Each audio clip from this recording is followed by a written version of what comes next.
என்ன தலைப்பு என்று கேட்டபோது திருமதி கௌரி அவர்களிடம் நான் மணிப்பவள உரைகள் ஒரு சோலை பார்வை என்று தலைப்பு கொடுத்தேன். அதென்ன மணிப்பவளம், சான்ஸ்கிரிட் தமிழ், அவ்வளவுதான். வைணவ உரைகள் பெரும்பாலும் எப்படி இருக்கும் என்று கேட்டால் சமஸ்கிருதமும் தமிழும் கலந்ததாக இருக்கும். செந்திரத்த தமிழோசை வடசொல்லாகி என்று திருமங்கை மன்னன் அறுவடை செய்வார். தென்சொற் கடந்தான் வடசொற்கு எல்லை தேர்ந்தான் என்று கம்பராமாயணத்திலே ராமனை பற்றி கம்பர் பாடுவதையெல்லாம் நாம் கேட்டிருக்கிறோம். ஒரு வகையில் இந்த இரண்டு சொற்களையும் கலந்து எழுதுகிற போது பெரும்பாலும் பிராட்டியும் போல அவை அடியார்களுக்கு காட்சியளிப்பதாக நம்முடைய முன்னோர்கள் கருதினார்கள். ஆகவே மணிப்பவள உரைகள் ஒரு சோலை பார்வை. மணிப்பவள உரைகள் சரி, அதென்ன சோலை பார்வை? வைணவர்கள், குறிப்பாக உரையாசிரியர்கள் தமிழுக்கு தந்த கொடை எண்ணி எண்ணி இன்புறக்கூடிய அளவுக்கு பல அரிய கொடைகளை அவர்கள் நமக்கு வழங்கியிருக்கிறார்கள். சோலை பார்வை என்றால் என்ன பொருள்? அடுத்து ஒரு சோலைக்கு முன்னாலே போய் நாம் நிற்கிறோம். அந்த சோலைக்குள்ளே என்னென்ன மரங்கள், இது காஞ்சி மரம், இது பாக்கு மரம், இது வாகை மரம், இது தென்னை மரம், இது பனை மரம் என்பது போல மரங்களை ஒவ்வொன்றாக பார்ப்பது ஒரு வகை. அப்படி இல்லாமல் அங்கே இருக்கக்கூடிய மரங்களையும் பூஞ்செடி கொடிகளையும் மேலோட்டமாக பார்ப்பது ஒரு வகை. இந்த மேலோட்டமான பார்வைக்குத்தான் வைணவர்கள் ஒரு சோலை பார்வை என்று பெயரிட்டார்கள். இதை சொல்லுகிற போது உங்களுக்கு ஒரு தொடர் நினைவுக்கு வரலாம். ஆங்கிலத்தில் உள்ள தொடர் a bird's eye view, Tamil history of literature by TPM. தேப்பு மீனாட்சி சுந்தரனாருங்கிற ஒரு தமிழறிஞர் ஆங்கிலத்தில் அந்த காலத்தில் ஒரு சிறிய நூல் ஒன்றை எழுதினார். மதுரை பல்கலைக்கழக துணைவேந்தராக இருந்தபோது அப்போ Tamil history of literature a bird's eye view என்று பெயரிட்டிருப்பார். அந்த பேர்ட்ஸ் ஐ வியூ என்கிற அந்த தொடருக்கு தமிழில் சொல்ல வேண்டுமானால் வைணவ உரையாசிரியரிடம் கடன் பெற்று நாம் இதை பயன்படுத்தலாம். ஒரு சோலை பார்வை. ஒரு சோலை பார்வை என்பது மறுபடியும் உங்களுக்கு நினைவூட்டுகிறேன், மேலோட்டமாக வைணவ உரைகளை அவர்கள் படிப்படியாக உரைகளை பெருக்கிக் கொண்டே போனவர்கள் உங்களுக்கெல்லாம் தெரியும். திருவாய்மொழியில் 5 உரைகள் இருக்குது. திருவாய்மொழிக்கு அந்த 5 உரைகளையும் சேர்த்து, மூலத்தையும் உரைகளையும் சேர்த்து பகவத் விஷயம் என்று பாராட்டுவது, கொண்டாடுவது வைணவ மரபு. பகவத் விஷயம் அந்த 5 உரைகள் என்னென்ன என்று கேட்டால், 6000 படி என்கிற உரை திருக்குறுகை பிரான் பிள்ளான் என்கிற பெரியவர் செய்தது. அவர் ராமானுஜருக்கு நெருங்கிய உறவு அம்மான்சை என்று நான் நினைக்கிறேன். திருக்குறுகை பிரான் பிள்ளான். அதுக்கடுத்து 9000 படி நஞ்சியர். 12000 படி காலத்தால் பின்வந்தது. இருந்தாலும் அதை அடுத்தபடியாக நாம் சொல்லலாம். அழகிய மணவாள சீயர் என்று அவருக்கு பெயர். ஒரு முக்கியமான ஒரு செய்தியை அவரை பொறுத்த வரைக்கும் நான் இங்கே நினைவூட்ட விரும்புகிறேன். எல்லா உரையாசிரியரை காட்டிலும் ஆழ்வார்கள் பாடி யாப்பியல் பற்றிய செய்திகளை முதலாக குறிப்பிட்டவர் அவர்தான். இதனால் என்ன விருத்தம், இது இதனால் என்ன விருத்தம், இது இதனால் என்ன விருத்தம் என்று விளக்கி சொல்லிக்கொண்டே போவார். ஆக யாப்பியல் சிந்தனையுடைய ஒரு பேரறிஞராக விளங்கியவர் தான் அழகிய மணவாள செய்யர். அந்த அழகிய மணவாள செய்யர் 12000 படி உரை செய்தார். அது காலத்தால் பின்வந்தது. அதற்கு அடுத்தது நாம் சொன்னோம் அல்லவா, பரம போக்கியமாய் உரையருடையவர் பரம காருணிகரான பெரியவாச்சான் பிள்ளை. அவருடைய உரை 24000 படி. 24000 படி 36000 படி 5வது உரை. அதை பல பேர் இன்றைக்கும் குழப்பிக் கொண்டிருக்கிறார்கள். பேரறிஞர்கள் சிலர் கூட தவறாக புரிந்து கொண்டு எழுதியிருக்கிறார்கள். அந்த 36000 படியை சில பேர் வடக்கு திருவதி பிள்ளை என்று ஆங்கிலத்தில் நூல் எழுதிய சில பேர் குறிப்பிட்டிருக்கிறார்கள். அந்த 36000 படியை சொன்னவர் நம்பிள்ளை, ஏடுபடுத்தியவர் வடக்கு திருவதி பிள்ளை. ஆக வேண்டுமானால் இப்படி சொல்லலாம். ஏடுபடுத்தியவர் என்றால் இப்போ நான் சொல்ல ஒருவர் எழுதுகிறார் என்று சொன்னால் அந்த சொன்ன எனக்குத்தான் அந்த உரையாசிரியர் பெயர் வரும். ஆக எழுதியவருக்கு எழுத்தாசிரியர் என்று பெயர். டாக்டர் வாசுப்பா மாணிக்கம் என்கிற ஒரு தமிழ் பேராசிரியர் இருந்தார். அவர் எதையுமே தெளிவாக சிந்தித்து சொல்லக்கூடியவர் சொன்னார். ஆக எழுதியவரை உரை எழுத்தாசிரியர் என்றும் சொன்னவரை உரையாசிரியர் என்றும் சொல்லலாம். உரையாசிரியர் நம்பிள்ளை, எழுதியவர் எழுத்தாசிரியராகிய வடக்கு திருவதி பிள்ளை. ஆக இந்த வகையிலே வைணவத்துக்கு படிப்படியாக 6000 படி, 9000 படி, 12000 படி, 24000 படி, 36000 படி என்று படிப்படியாக பெருகி கொண்டு போனவை. வைணவத்தில் ஒரு மரபு உண்டு. விரித்து சொல்லிக்கொண்டே போகக்கூடிய ஒரு அழகை நாம் பார்க்கலாம். எல்லாத்தையும் அப்படியே சுருக்கி இவ்வளவுதான் இது என்று சொல்லக்கூடிய ஒரு சுருக்கமாக சொல்லக்கூடிய கேப்சூல் என்று சொல்கிறோமே, அதே மாதிரி சொல்லக்கூடிய ஒரு தன்மையையும் வைணவ உரைகளிலே பார்க்கலாம். இப்போ திருவாய்மொழி 1000 பாட்டு, ஒட்டுமொத்தமாக சொன்னால் 1000 பாட்டு. ஆனால் உண்மையிலே எத்தனை பாட்டு இருக்கிறது? 1102 பாசுரங்கள். இந்த 1102 பாசுரங்களையும் தமிழ் 1000 என்று சொல்லக்கூடிய மரபு ஒன்று உண்டு. கொஞ்சம் 100 கூட குறை இருந்தாலும் 1000 என்று நாம் சொல்கிறோம். இந்த திருவாய்மொழி 1102 பாசுரங்களும் சுருக்கமான சாரமான பொருளை முதல் 3 பதிகங்களிலே பார்க்கலாமா. இது நம்ம முன்னோர்களுடைய, அதாவது முன்னோர்கள் எந்த அளவுக்கு ஒரு விமர்சகர்களாக இருந்தார்கள், அவர்கள் உரையாசிரியர்களாக மட்டும் இல்லை, அந்த நூல்களை படித்து கருத்து சொல்லக்கூடிய விமர்சகர்களாகவும் இருந்தார்கள். நம்ம போகிற போக்கில் ஒரு பாட்டை தமிழில் படிப்போம். அதாவது விருத்தம் என்னும் பரணிக்கோர் ஜெயங்கொண்டான் வெண்பாவிற் புகழேந்தி, வெண்பாவிற் புகழேந்தி, விருத்தம் என்னும் அந்த பாட்டுக்கு கம்பன் பரணிக்கோர் ஜெயங்கொண்டான் என்றெல்லாம் நம்ம படிக்கிறோம். இதை மேலோட்டமாக படித்தால் இது ஏதோ ஒன்றும் ஒரு வகையில் சிறந்தது என்று சொல்லிவிட்டு போயிருக்கிறார் என்பது போல தோன்றும். அப்படி சொன்னவர்கள் ஒரு வகையில் திறனாய்வாளர்கள். இப்போ எத்தனை வெண்பா நூல்களையும் படிச்சிருக்கணும், எத்தனையோ வெண்பா நூல்களை படித்து தான் என்ன சொல்லியிருக்கணும், வெண்பாவிற் புகழேந்தி. எத்தனை பரணி நூல்களை அவன் படித்திருக்க வேண்டும். அப்படி படித்த பிறகுதான் பரணிக்கோர் ஜெயங்கொண்டான் என்று அவனால் சொல்லியிருக்க முடியும். அது மாதிரி திருவாய்மொழி முழுவதையும் படித்து படித்து அதில் தோய்ந்து கடைசியாக ஒரு முடிவுக்கு வந்தார்கள். திருவாய்மொழியுடைய 1022 பாடல்களுடைய அடங்கிய திருவாய்மொழி முழுவதையும் முதல் 3 பதிகங்களிலே பார்க்கலாம். அதன் சாரத்தை முதல் 3 பதிகங்களிலே பார்க்கலாம். முதல் 3 பதிகங்களின் சாரத்தை முதல் 3 பாடல்களிலே பார்க்கலாம். முதல் பதிகத்தின் முதல் 3 பாடல்களில் பார்க்கலாம். முதல் 3 பாடல்களின் சாரத்தை அந்த முதல் பாட்டில் பார்க்கலாம். அந்த முதல் பாட்டினுடைய சாரத்தை உயர்வர உயர்நலம் உடையவன் என்கிற முதல் அடியில் பார்க்கலாம். மேலொரு பொருளும் இல்லா மெய்ப்பொருள் என்று எடுப்பான் கம்பன் பின்னால். உயர்வர உயர்நலம் உடையவன் என்கிற இந்த தொடரையே கம்பன் தன்னுடைய ராமாயணத்திலே உயர்வர உயர்நலம் உடையவன் என்பதை எளிய தமிழில் இன்னும் விளக்குவதாக கருதி மேல் ஒரு பொருளும் இல்லா மெய்ப்பொருள் கால்தரை தோய வந்து கற்புல குற்றதமா என்று வாலிவதை பிளரத்தை பாடுவதை பார்க்கிறோம்.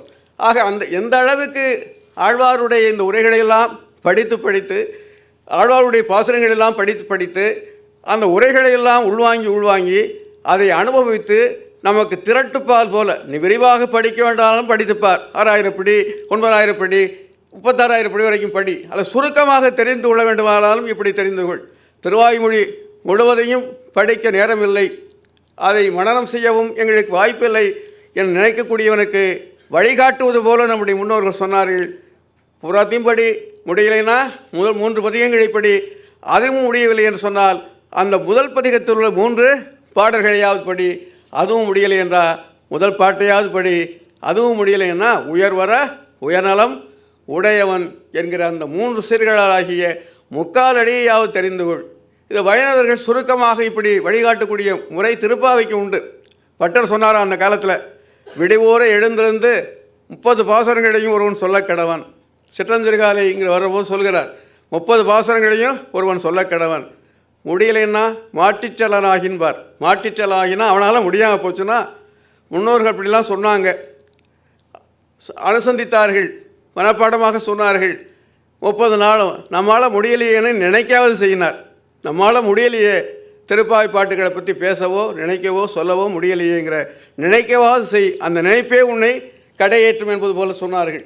ஆக அது மாதிரி ஆழ்வாருடைய பாசுரங்களையும் அவர்களுடைய உரைகளையும் படிப்பதற்கு முன்னால் அந்த பாசுரங்கள் எந்த வகையிலே தமிழுக்கு சிறந்தவை, பக்தி இலக்கியத்துக்கு எந்த வகையிலே அவைகள் ஆக்கப்பூர்வமாக அமைந்தவை என்பதற்கு ஒரு சின்ன உதாரணம் சொல்கிறேன். இப்போ ஆழ்வார்கள் பாசுரங்களை சொல்கிற போதெல்லாம் ஆழ்வார்கள் அமுது என்று சொல்கிறோம், ஆழ்வார்கள் அமுது என்று சொல்கிறோம். இறைவனுக்கே அமுதன் என்று பேர், இறைவனுக்கே அமுது என்று பெயர். அந்த அமலாதிபுரானில் கடைசி பாட்டு, அமுதனை கண்ட கண்களால் வேறொன்றையும் நான் காணப்போவதில்லை என்பது போல அவர் பாடுவார். ஆக அமுதனை அமுத தமிழால் பாடியவர்கள் இவர்கள். உதாரணமாக தமிழுக்கு அமுதுன்னு பேர். ஆக நம் காலத்தில் ஒரு கவிஞர் பாடினார், இனிமை தமிழ்மொழி எமது எமக்கு இன்பம் தரும்படி வாய்த்தவனால் அமுது. தமிழுக்கு அமுது என்று பெயர் அவரே. தமிழ் இன்ப தமிழ் எங்கள் உயிருக்கு நேர். யாருன்னு உங்களுக்கு தெரியும், பாரதிதாசன். சரி, இப்படி அமுதன் சொன்னது இவர் ஒருவர் மட்டும்தானா? அவருக்கு முன்னால் யார் சொன்னது? அவருடைய குருவாகிய பாரதியார் சொன்னார், தெள்ளுற்ற தமிழ் அமுதின் சுவை கண்டார் இங்கு அமரர் சிறப்பு கண்டார்னார். சரி, பாரதிதாசன் அப்படி பாரதியார் சொன்னார். அதுக்கு முந்தி பாரதிக்கு முந்தி யாராவது சொன்னாங்களா? நான் சொல்லக்கூடிய அந்த படிநிலை கொஞ்சம் எண்ணிப்பாருங்கள். பாரதிக்கு முந்தி தமிழுக்கு அமுதென்ற பேர்னு பாரதிதாசன் சொன்னான். அதுக்கு பிறகு தெள்ளுற்ற தமிழ் அமுதின் சுவை கண்டார் இங்கு அமரர் சிறப்பு கண்டார். தமிழை அமுதம் அமுது என்று அனுபவித்து படிப்பவர்கள் யாரோ சொல்லில் உயர்வு தமிழ் சொல்லி அதை தொழுது படித்திடடி பாப்பா என்று பாடியவன் பாரதி. ஆக அப்படி தமிழை யார் அனுபவித்து அமுதச்சுவை உணர்ந்து படிக்கிறார்களோ அவர்கள் அமரர்களுக்கு நிகரானவர்கள் சொன்னான். அதுக்கு முன்னால் இது மாதிரியான கருத்தை தமிழோடு தொடர்புறுத்தி யாராவது சொல்லியிருக்கிறார்களா என்று கேட்டால் ஒருத்தன் சொன்னால் அவன் பேர் தெரியலை, ஆனால் அவனுடைய நூல் மட்டும் விளங்குகிறது. அந்த நூலுக்கு பெயர் தமிழ் விடுதூது. 17ஆம் நூற்றாண்டில் தோன்றியது தமிழ் விடுதூது. நீங்கள்லாம் கேள்விப்பட்டிருப்பீர்கள். அந்த நூலை படிக்காதவர்களும் ஒரு வரியை தெரிந்து வைத்திருப்பார்கள், ஒரு அடியை தெரிந்து வைத்திருப்பார்கள். அந்த அடி என்ன என்று கேட்டால், இருந்தமிழே உன்னால் இருந்தேன், இமையோர் விருந்து அமிழ்தம் என்றாலும் வேண்டேன். ஆக தெள்ளூற்ற தமிழமதின் சுவை கண்டார் என்று பாரதியும், இன்பத் தமிழ் மொழி எங்களுக்கு அமுது என்று, தமிழுக்கு அமுதென்று பேர் என்று பாரதிதாசன் சொன்ன கருத்தைத்தான் அவர்களும் சொல்கிறார்கள். ஆனால் இதே மாதிரி தமிழை அமுதென்று ஆழ்வார்கள் சொல்லியிருக்கிறார்களா என்று கேட்டால் சொல்லியிருக்கிறார்கள். அமுதென்றும் தேனென்றும் ஆழியான் என்றும் அமுதென்று கண்டுகொண்டான் என்றும், அமுதென்றும் தேனென்றும் ஆழியான் என்றும் அமுது அன்று கொண்டு வந்தான் என்றும் அமுதன்னு சொல்மாலி சொன்னேன் என்கிற புதத்தாழ்வார் பாட்டில் அமுது அமுது அமுது என்று பன்முறை அடுக்கி வருவதை நாம் பார்க்கிறோம். ஆக இப்படி தமிழை அமுதாக கண்ட இந்த நம்முடைய முன்னோர்கள் அந்த தமிழை பொறுத்த வரைக்கும் திருவாய்மொழி முதலான நூல்கள், திவ்ய பிரபந்தம் முழுவதுமே பக்தி இலக்கியம்னு நம்ம பார்க்குறோம். இந்த பக்தி இலக்கியத்தை பற்றி பேசுகிற போது தமிழ் இலக்கியங்களில் பூந்து நான் திவ்ய பிரபந்தம் எப்படி இருக்கிறது, திருமுறைகள் எப்படி இருக்கிறேன்னு பார்வதற்கு முன்னால் பொதுவாக ஒரு கருத்து அறிஞர்களால் சொல்லப்பட்டு வருகிறது. அது என்னன்னு கேட்டால், லத்தீன் சட்டத்தின் மொழி, லாங்குவேஜ் ஆஃப் லா. ஹீப்ருங்கிறது அறநெறி சார்புடைய மொழி, எத்திக்ஸ். சமஸ்கிருதங்கிறது தத்துவத்தினுடைய மொழி. ஆங்கிலம், ஃப்ரெஞ்சு, ஜெர்மன் முதலானவை சயின்டிஃபிக் அட்வான்ஸ்மெண்ட், அறிவியல் தொழில் சார்ந்த அந்த துறையினுடைய மொழி. இப்படி ஒவ்வொன்றுக்கும் ஒவ்வொரு மொழியை நம்முடைய அறிஞர்கள் சொன்னார்கள். லத்தீனை சட்டத்தின் மொழி என்றும், ஹீப்ருவை அறநெறி சார்புடைய சமயத்தின் மொழி என்றும், சமஸ்கிருதத்தை தத்துவத்துடைய மொழி என்றும், ஹீப்ரு என்பதை அறநெறி சார்புடைய மொழி என்றும் சொன்னார்கள். அதை டிபிஎம் என்கிற ஒரு அறிஞர், டிபி மீனாட்சி சுந்தரனார், தேப்போமி, if Latin is a language of law, if Sanskrit is a language of ethical religion என்று சொல்லிக்கொண்டே கடைசியில் Tamil is a language of divine literature என்று அவர் குறிப்பிடுவதை பார்க்கிறோம். இப்படி அவர் சொல்லியிருக்கிறாரு. தமிழ் பக்தி இலக்கியம் என்று ஒரு சொன்னதையே நம்ம சான்றாக எடுத்துக்கலாமா? கொஞ்சம் யோசிச்சு பார்க்கணும். தமிழ் பக்தியின் மொழி. இப்போ லத்தீன் சட்டத்தினுடைய மொழி, ஈப்ரு முதலானவை சமய சார்புடைய மொழி, ஆங்கிலம் முதலானவை விஞ்ஞானத்தினுடைய மொழி, தமிழ் பக்தியினுடைய மொழி என்று ஒரு சொன்னதையே கிளிப்பிள்ளை போல நாம் திரும்பவும் சொன்னால் அது எந்த வகையில் நியாயமாகும்? உண்மையிலே தமிழ் பக்தியின் மொழிதானா? அதுக்கான விதை எங்காவது விழுந்திருக்கா? ஒரு மரம் முளைத்திருக்கணும், ஆளும் அரசும் வேம்பும் ஒரு இடத்துல பெருமரங்களாக வளர்ந்திருக்கின்றன, தழைத்திருக்கின்றன என்று சொன்னால் அதுக்கான விதை எப்போவோ விழுந்திருக்கணும். விழுந்ததுனால அது முளைச்சிருக்கு, அது தழைச்சிருக்கு. அது மாதிரி தமிழை பக்தியின் மொழி என்று சொல்கிறோமே, அந்த தமிழ் பக்தியினுடைய மொழி என்பதற்கான அந்த விதை எங்கே விழுந்தது என்று நாம் தேடினோமானால் நமக்கெல்லாம் ஆச்சரியம். இந்த ஆழ்வார்களை பற்றி சிந்திக்கக்கூடிய இந்த மேடையில் திவ்ய பிரபந்தத்தில் அதற்கான மூலாதாரம் கிடைக்கிறது. நான் சொல்லக்கூடிய பாட்டை கொஞ்சம் கவனியுங்கள். தமிழ் பக்தியின் இலக்கியம் என்று சொன்னால் அந்த பக்தி இலக்கியத்துக்கான விதை எங்கே காணப்படுகிறது என்று பார்த்தால் திருமுறைகளிலோ வேறு எங்கோ இல்லை, அது திவ்ய பிரபந்தத்தை தான் இருக்கிறது. அந்த பாட்டை உங்களுக்கு சொல்லுகிறேன். அதை பாடியவர் திருமழிசை ஆழ்வார். நான்முகன் திருவந்தாதி, திருச்சந்த விருத்தம்னு 2 நூல் பாடியிருக்கிறார். அதில் நான்முகன் திருவந்தாதியில் அவர் சொல்லுகிறார், கதவு மனம் என்றும் காணலாம் என்றும் குதையும் வினையாவி தீர்ந்தேன். கதவுன்னா அந்த மூடப்பட்டிருக்கிறது கதவு, அது ஒரு வகையில் தடையாக இருக்குது. தள்ளுனா வழி கிடைக்கும், நம்ம உள்ளே வரவோ வெளியே போகவோ அது உதவும். நம்முடைய மனம் இருக்க அது சில சமயங்களில் அப்படி மூடிக்கொண்டு தடையாக இருக்கிறது, சில சமயங்களில் அதுவே திறந்து இதை காண்பாயாக என்று வழிகாட்டுகிறது. இப்போ ஆழ்வார் சொல்லுகிறார், கதவு மனம் என்றும் காணலாம் என்றும் குதையும் வினையாவி தீர்ந்தேன்.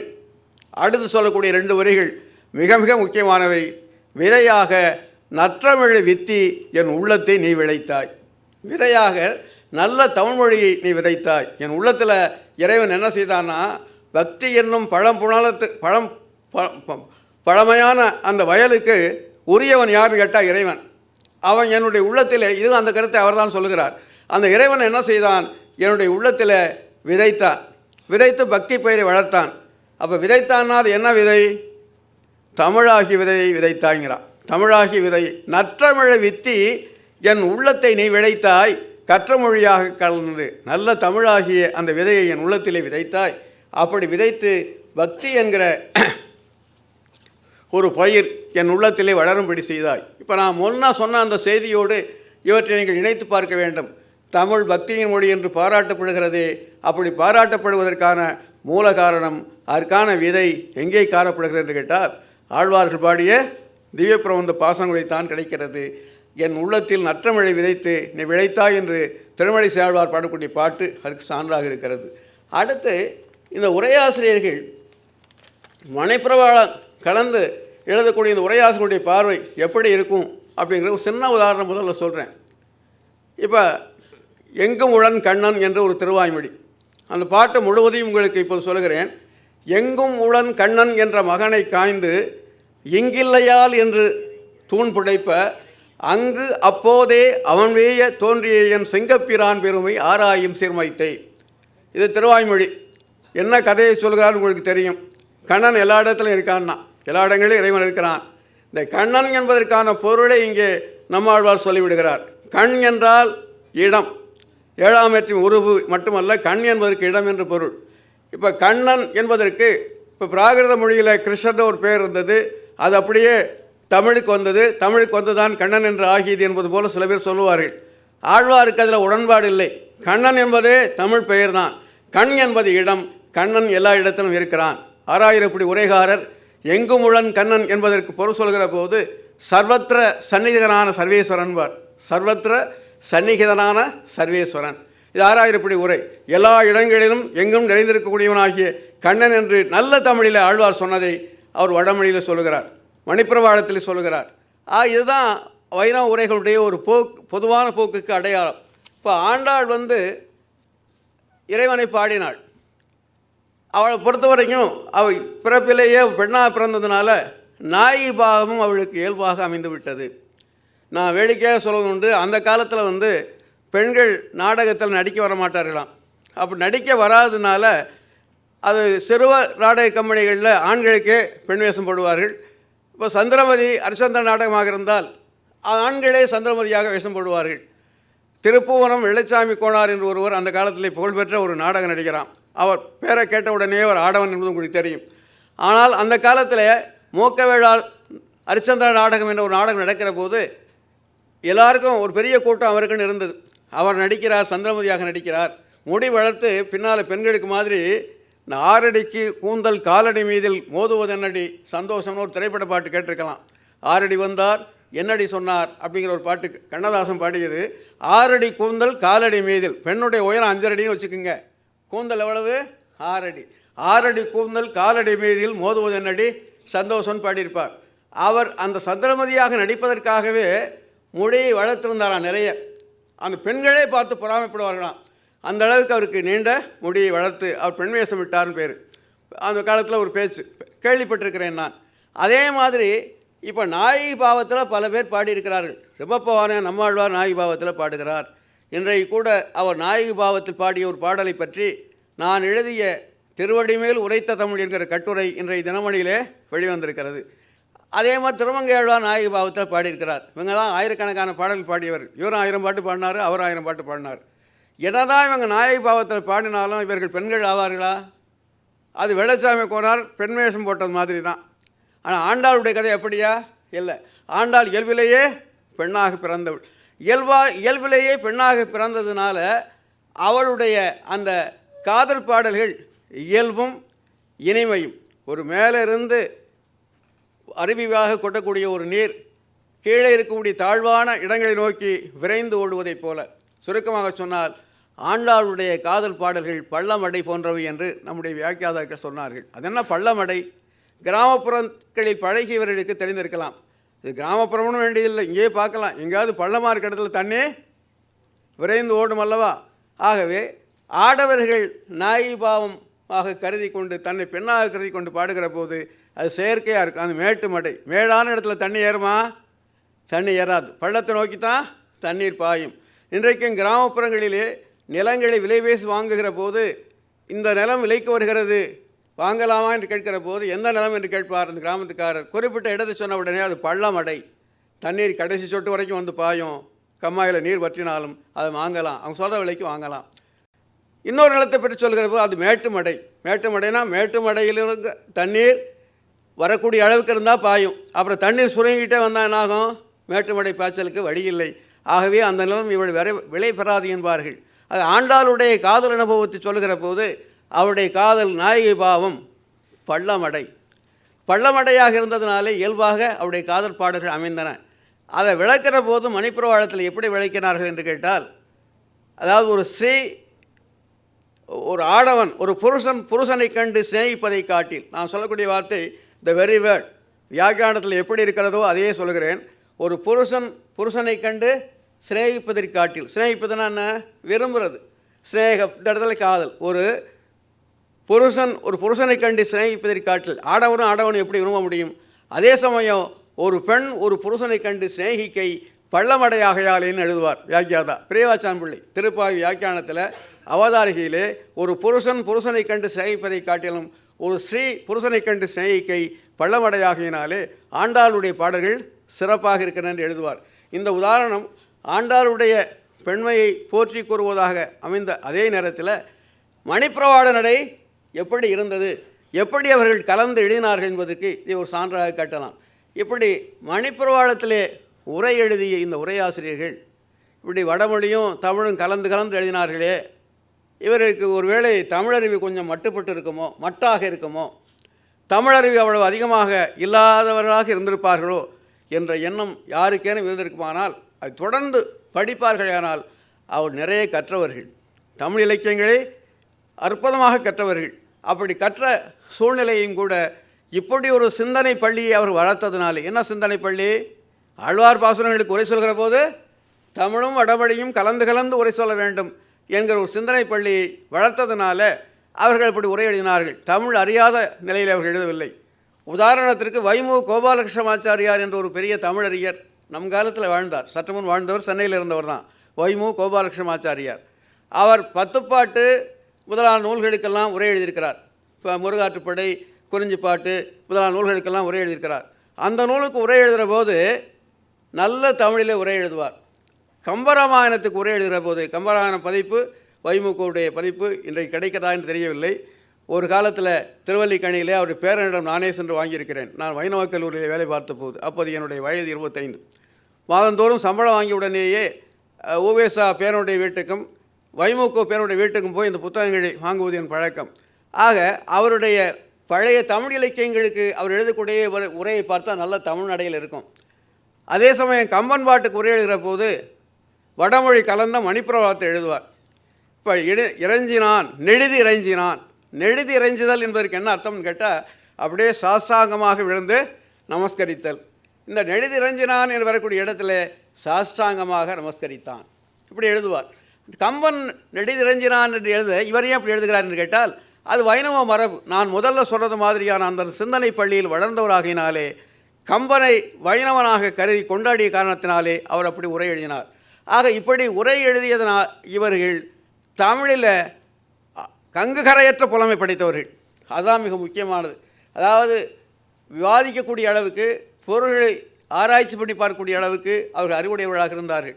உதாரணமாக, உண்ணும் சோறு, பருகும் நீர், தின்னும் வெற்றிலை எல்லாம் கண்ணன் எம்பெருமான் என்றென்றே கண்கள் நீர்மல்கி மண்ணினுள் அவன் சீர் வளமிக்கவன் ஊர்வினவி திண்ணம் என் இடமார் புகுமோர் திருக்கோளூரே.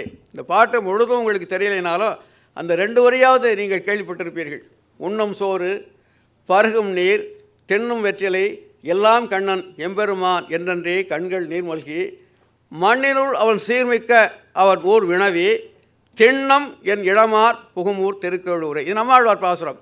நம்மாழ்வார் இங்கே தாமான தன்மையில் பாடவில்லை. நம்மாழ்வாராக பாடவில்லை. இங்கே பெண்ணின் தாயாக மாறி பேசுகிறார். இதை சொல்லுகிற போது, அதாவது தாமான தன்மையில் பாடினா அது ஞானம் மிகுந்த பேச்சாக இருக்கும். வேறு பாத்திரங்களாக பேசுகிற போது பெரும்பாலும் பெண்ணாக மாறி பேசுவது உண்டு.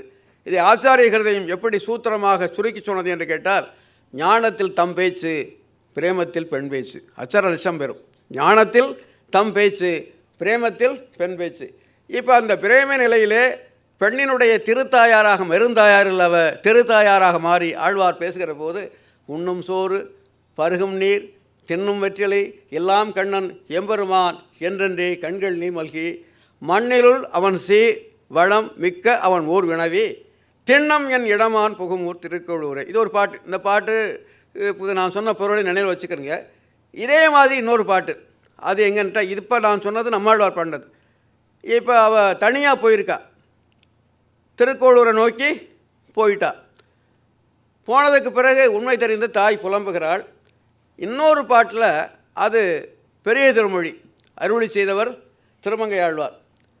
ராத்திரி என் கூட தான் படுத்திருந்தா, உரை கிடக்க வாழை உருவி கொண்டு போவது போல நான் வியாக்கியாதா. உரை கிடக்க, உரை இருக்க வாழை மட்டும் அப்படி தனியாக உருவி போகிற மாதிரி தாய் கூட படுத்திருந்தா. இப்போ முழிச்சு பார்த்தா அவளை காணோம். கல்வன்கொல் கரியானோர் காளை வந்து வள்ளி மருங்குள் என்றன் மனமாதிரை போத என்று வெள்ளி வளைக்கை பெற்ற தாயரை விட்டகன்று அல்லல் பூங்கழனி அணியாளி புகுவர்களோ. முதல் பாட்டில் அவள் போயிட்டா. அந்த இளமான் போனது நிச்சயமாக இதுவாக இருக்கும், திருக்கோளூராக தான் இருக்கும். திருக்கோளூர் எங்கே இருக்குன்னு உங்களுக்கு தெரியும். நம்மாழ்வார் பிறந்த அந்த ஆழ்வார் நகரிக்கு மேற்கே 3 தலைவில் உள்ள சிற்றூர், அதுதான் மதுரகவி ஆழ்வார் பிறந்த ஊர். ஆக அந்த திருக்கோளூருக்கு போயிருப்பாளோ. இதில் இப்போ இந்த பாட்டு, அடுத்த பாட்டில் என் கூட அவள் தூங்கிட்டு இருக்கிற போது ஒரு காளை வந்து அவளை அழைச்சி கொண்டு போனான். அவர்கள் எங்கே போயிருப்பார்கள்? ஒருவேளை திருவாலிக்கு போயிருப்பார்களா, அல்ல வேற எங்கேனும் போயிருப்பார்களா? முதல் பாட்டில் அவர்கள் போன இடம் பற்றி ஒரு உறுதிப்பாடு இருக்கிறது. திண்ணம் என் இளமான் புகும் ஊர் திருக்கோளூரே. திண்ணம்னா நிச்சயம். ராமபானம் இலக்கு தப்புமான்னு கேட்டான் வியாக்கியாதா. ராமபானம் இலக்கு தப்புமான், டார்கெட் ஆஃப் அட்டாக் நிச்சயமாக போய் சேரும். நிச்சயமாக திருக்கோளூர் தான் போயிருப்பா, அவளை பற்றி கவலையப்பட வேண்டாம் என்பது திருத்தாயார் பாசுரம், நம்மாழ்வாருடைய திருத்தாயார் பாசுரம். ஆனால் இந்த பாட்டில் ராத்திரி ஒருத்தன் வந்தான், அவன் கல்வன்கொல் கரியான் ஒரு காளை வந்து, அவன் திருடனாக இருப்பானோ கருப்பாக இருந்தான், அந்த இளைஞனாக இருந்தான், அவன் யாருன்னு எனக்கு தெரியலை, வந்தான். வள்ளி மருங்குள் என் மடமானினை போதை என்று இவளுக்கு தெரியவே கூட்டி போகிறான். இருந்தாலும் இவள் செயலற்றவளாக இருக்கிறாள். அதனால தான் உரை இருக்க வாழை உருவி கொண்டு போவது போலே என்னுடைய பெண்ணை அவன் கொண்டு சென்றான். வெள்ளி வளைக்கை அது வெள்ளி வளைக்கை, வெள்ளியினாலான அந்த வளையலை அணிந்திருக்கிறாள். அது வெள்ளியினாலும் வளையல் அணிந்தார்கள் என்ற ஒரு செய்தியையும் தருகிறது. எப்போவுமே இலக்கியம் அந்த காலம் காட்டக்கூடிய கண்ணாடி. Literature is a mirror of the age என்பான் வெளிநாட்டு திறனாய்வாளர்கள். வெள்ளி வளைக்கை பெற்ற தாயரை விட்டகன்று. தாயரைன்னு சொன்னது காரணம், பெற்ற தாயாகிய நற்றாய், வளர்ப்பு தாயாகிய செவிலித்தாய் மற்றும் தோழிமார்கள் இவர்களையெல்லாம் விட்டு அகன்று அல்லல் பூங்கழனி அணியாளி புகுவர்களோ. இந்த 2 பாட்டை பற்றி ஒரு சம்வாதம் ஆச்சாரியர்களுக்கிடையே நடக்கிறது. அது ஆளவந்தார் கோஷ்டியிலே. ஆளவந்தார் கோஷ்டின்னா அவர்கள்லாம் அவரும் சீடர்களுமாக இருக்கக்கூடிய கூட்டத்தில் இதில் எந்த பிராட்டிக்கு வருந்துவது? தனியாக போய் திருக்கோளூர் போனால அவளுக்காக வருந்துவதா, அல்லது தானும் தலைவன் அழைக்கக்கூட போனாலே பெரிய முடிப்பா அவளுக்காக வருந்துவதா? இப்போ நீங்களே சொல்லுங்கள், யாருக்காக வருந்துவது? அவையோராகி உங்களை பார்த்து நான் கேட்கிறேன். தனியாக போனவளுக்கு வருந்துவதா, அல்லது தானும் தலைவனுமாக போனால் இந்த பிராட்டிக்கு வருந்துவதா என்கிற ஒரு விவாதம் ஆளவந்தார் கோஷ்டியிலே எழுந்த. கோஷ்டினா கூட்டம். அந்த எப்படியெல்லாம் அனுபவித்திருக்கிறார்கள். எழுந்த உடனே பலரும் என்ன சொன்னார்களாம், தனியாக போனவளுக்காகத்தான் வருத்தப்படணும். இல்லைன்னு நாதமுனிகள் இல்லை, தனியாக போனவளுக்காக வருத்தப்பட வேண்டியதில்லை. அவளுக்கு ஒரே குறி, ஒரே இலக்கு, திருக்கோளுக்கு போகணுங்கிறது. அதுதான் வியாக்கியாதை அப்படி சொல்லுவார். ராமபானம் இலக்கு தப்புமா, எந்த விதமான ஆபத்தும் இல்லாமல், இடையூறும் இல்லாமல், தடைகளும் இல்லாமல் நிச்சயமாக அவள் திருக்கோளூரை சென்று அடைந்திருப்பாள். திண்ணம் என் இடமான் புகும் ஊர் திருக்கோளூரை. ஆகவே அவளை பற்றி கவலைப்பட வேண்டாம். நான் பின்னாடி பாட்டு எப்படி முடிகிறது, அந்த பாட்டை மறுபடியும் சொல்கிறேன். கல்வன்கொல் யான் அறியேன் கரியான் ஒரு காளை வந்து வள்ளி வருங்குள் என் மடமானினை போதனா வருவாயாக என்று வெள்ளி வளைக்கை பெற்ற தாயரை விட்டகன்று அல்லல் பூங்கழனி அணியாளி பூவர்களோ. பாட்டு எப்படி முடியுது? பூவர்களோ. கொலோ என்பது ஐயச்சொல், சந்தேகம். இப்படி போகிறோம், கருக்கிருட்டு, வளைவாக ஏதோ ஒன்று கிடக்குது, நில்றான்னு கூட நிறுத்துற பயந்து இல்லை போகாதே, அது பாம்போ பழுதோ, பாம்போ இல்லை பழுதுன்னா அப்புறம் உறுதிப்படுத்தி கொண்டால் தாண்டி போகலாம். அது மாதிரி அந்த கொலோ என்பது ஐயப்பொருள் தரக்கூடிய ஒரு சொல். அணியாளிக்கு போயிருப்பார்களா, இல்லை ராவணன் வாசலிலே போய் நிற்பார்களா? அதான் வியாக்கியாதாவுடைய அற்புதமான விளக்கம். ஒரு பாட்டுக்கு பதசாரமாக பொருள் சொல்கிறது சிறப்பில்லை. பாட்டை சொல்லி சொல்லி இதுக்கு அர்த்தம் இதுதான், இதுக்கு அர்த்தம் இதுதான்னு ஒவ்வொரு சொல்லாக சொல்லி கொண்டு போகிறதில்ல அர்த்தம் இல்லை. நம்முடைய அனுபவம் அந்த பாடலுக்கு அப்பாலும் சில சமயங்களில் எனக்கு முன்னால் பேசிய ஸ்ரீமான் அவர்கள் குறிப்பிட்டது மாதிரி, துஷ்யந்த் ஸ்ரீ அவர்கள் குறிப்பிட்டது போல் பாட்டுக்கு அப்பாலும் மேலும் மேலும் பொருள் சுரப்பதாக அந்த பாடல் அமைய வேண்டும். அவர்கள் சொந்த இடத்துக்கு திருவாலிக்கே போயிருப்பார்களா, அல்லது தானும் அவனுமாய் சேர்ந்து போகக்கூடிய அந்த மயக்கத்தில் தனியாக போகிறவளப்பா கவலைப்படாண்டாம் உரையலுக்கு திருக்கோயிலுக்கு போயிருப்பா. இவங்க ரெண்டு பேரும் ஒருவருக்கொருவர் ஊமத்தங்காயினா தெரியாமல் சின்ன குழந்தைகள் ஏதோ அது இது மாதிரி கொய்யாக்காய் மாதிரி இருக்குது, கொஞ்சம் முள்முள்ளாகவும் இருக்காது. பச்சை குழந்தைகள் கொஞ்சம் வேறு தெரியாத விளையாட்டு பிள்ளைகள் எடுத்து வாயில் கடிச்சிட்டான். கடித்த உடனேயே கொஞ்சம் என்ன ஆகுன்னு கேட்டால் புத்தி பேதலிக்க ஆரம்பிச்சிடும். அதை கண்டறிந்து உடனடியாக தடுப்பு மருந்து கொடுத்து மீட்க வேண்டும். இப்போ இந்த இவளை வந்து கூட்டிகிட்டு போனானே, இந்த ரெண்டு பேருமாக சேர்ந்து அணியாளி போவார்களோ, திருவாலி நகரத்துக்கு போயிருப்பார்களா, அல்லது ராவணனுடைய வாசலிலே போய் நிற்பார்களா? திருவாலி போனால் பிரச்சனை இல்லை, ஆளிநாடனுடைய அந்த ஊருக்கு போனால் பிரச்சனை இல்லை. ஆனால் ராவணனுடைய வாசலை போய் நின்றால் குழவிக்கோடு போல அரக்கர் வாழக்கூடிய தேசம் அல்லவா, அங்கே போயிருப்பார்களோ என்ற சந்தேகம். ஆக உண்ணும் சோறு என்கிற பிராட்டிக்காக வருந்துவதா, கல்வன்கோல் என்ற பாசுரத்தில் வரக்கூடிய பிராட்டிக்காக வருந்துவதா என்று ஆளவந்தார் கோஷ்டியிலே ஒரு ஐயம் உண்டான போது, அவளுக்காக வருந்த வேண்டாம், நம்மாழ்வாருடைய திருத்தாயார் பாசுரத்திலே வரக்கூடிய அந்த பெண்ணுக்காக நான் வருந்த வேண்டியதில்லை, அணியாளி போவர்களோ அல்லது வேறெங்காவது போயிருப்பார்களோ என்று எண்ணக்கூடிய அளவுக்கு அவர் பாடுவதனாலே இந்த கல்வன்கோல் பிராட்டிக்காகத்தான் நாம் வருந்த வேண்டும் என்று ஒரு இன்றைக்கு பட்டிமன்றத்தில் தீர்ப்பு சொல்கிறார்கள் அல்லவா, அது மாதிரி ஒரு தீர்ப்பை ஆளவந்தார் கோஷ்டியிலே சொன்னார்களாம். காரணம் என்னன்னு கேட்டால், அந்த அளவுக்கு அவர்கள் படித்தார்கள், அனுபவித்தார்கள், அதில் ஆழ்ந்தார்கள்.